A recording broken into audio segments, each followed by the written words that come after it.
కార్మికుల సంక్షేమానికి జాతీయ కాంగ్రెస్ పార్టీ 87 ఏళ్ల క్రితమే కార్యాచరణ రూపొందించి శ్రమజీవుల కుటుంబాలకు బాసటగా నిలిచిందని జిల్లా కాంగ్రెస్ పార్టీ అధ్యక్షులు మాదేపల్లి సత్యానందరావు చిట్టిబాబు పేర్కొన్నారు. కాంగ్రెస్ పార్టీ అనుబంధ సంస్థ ఐఎన్టీయూసీ కార్మిక సంఘం ఆధ్వర్యంలో శనివారం స్థానిక వెంకటరత్నపురం గాంధీ భవన్లో ఘనంగా ఐఎన్టీయూసీ ఆవిర్భావ దినోత్సవం నిర్వహించారు. జిల్లా ఐఎన్టీయూసీ అధ్యక్షులు తాళ్లూరి రాజు నేతృత్వంలో జరిగిన కార్యక్రమానికి జిల్లా కాంగ్రెస్ పార్టీ అధ్యక్షులు మాదేపల్లి చిట్టిబాబు ముఖ్య అతిథిగా హాజరయ్యారు.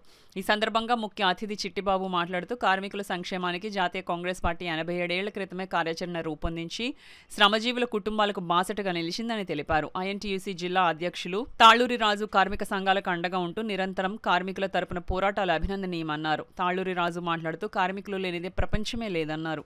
దేశంలో ఏ రంగంలోనైనా కార్మిక శక్తి లేకుండా వాణిజ్య, పారిశ్రామిక, వ్యాపారాలు రంగాలు ముందుకు వెళ్లలేవని తెలిపారు. 100 ఏళ్ల చరిత్ర కలిగిన కాంగ్రెస్ పార్టీకి అనుబంధంగా కొనసాగుతున్న ఐఎన్టీయూసీ దేశంలోనే బలమైన కార్మిక సంఘంగా గుర్తింపు కలిగి ఉందని అన్నారు.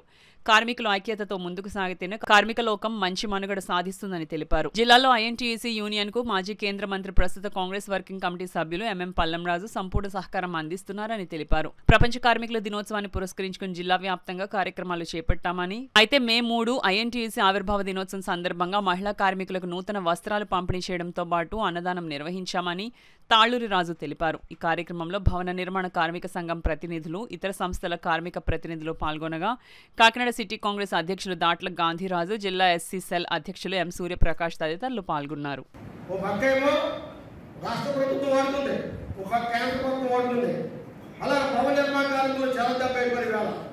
అలాగే మన కరోనా టైంలో ఇసుక దానిగా చూస్తే పనులే లేవు, చాలా ఇబ్బందులు పడేది.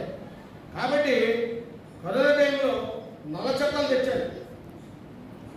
4 కోట్లు అంటే బ్రిటిష్ టైంలో ఏదైతే కష్టపడి పనిచేస్తే ఆ జీతాలు వచ్చాయో ఆ చట్టం ఉందో, ఈ మోడీ ప్రభుత్వం ఆ చట్టాలు తీసాడు. ఏదో దారుణం వంటిది. బ్రిటిష్ ప్రభుత్వం బాగుంది మన కార్మికుల పట్ల. కార్మికుడికి ఎంత వస్తుంది జీతం? గట్టిగా పనిచేస్తే 9,000 10,000 ఇవ్వడానికి కనీస వేతనం ఇవాళ గవర్నమెంట్ చేసింది. ఎంత గవర్నమెంట్ 12,000 సుమారు వస్తుంది అంతే, ఇంకా దాని మించి లేదు.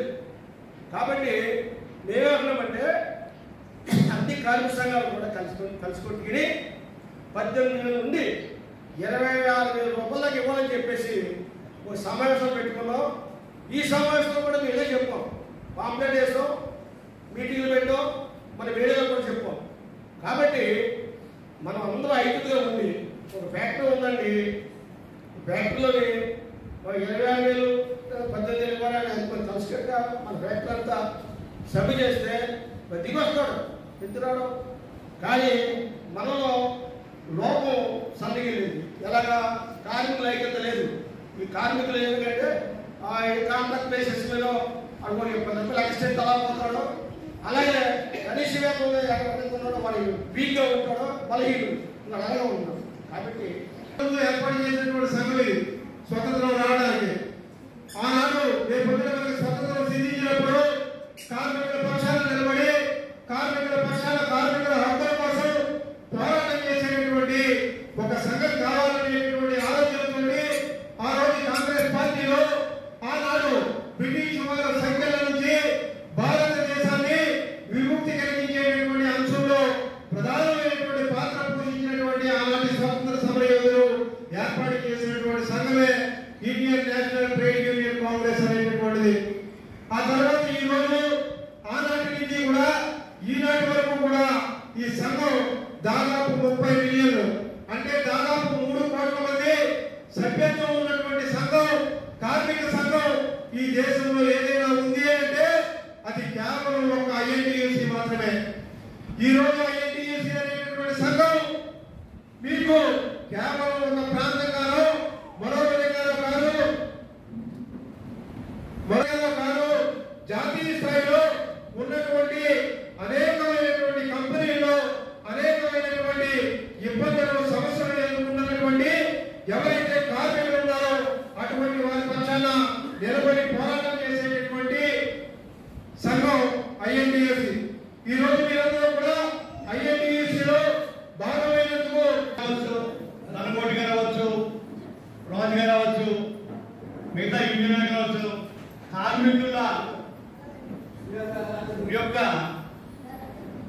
ఇది ఏమిటి?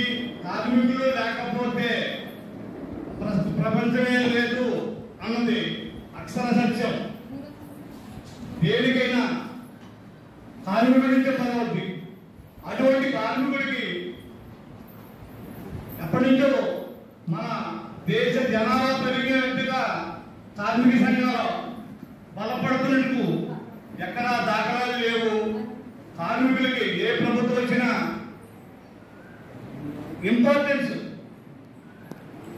ఇచ్చిన వాస్తవం కూడా లేదు. కానీ ముందు అటువంటి అవకాశం ఇవ్వాలి అంటే కాంగ్రెస్ పార్టీయే అధికారంలో రావాలి. ముందు రేపు రాబోయే ఎన్నికల్లో కార్మిక సంఘాలు అందరితో కలిసి మనము కాంగ్రెస్ ప్రభుత్వాన్ని 2029లో లేదా జమిలీ ఎన్నికలు జరిగితే ముందుగానే మనము తెచ్చుకోగలిగితే కార్మికుల యొక్క స్థితిగతులు బాగుపడతాయని నేను విశ్వసించుతున్నాను. ఎప్పుడైనా కార్మికులు ముందు పెట్టినాడే ఈ దేశం ముందుకెళ్తున్న విషయాన్ని గట్టిగా నమ్మి వాళ్ళలో నేను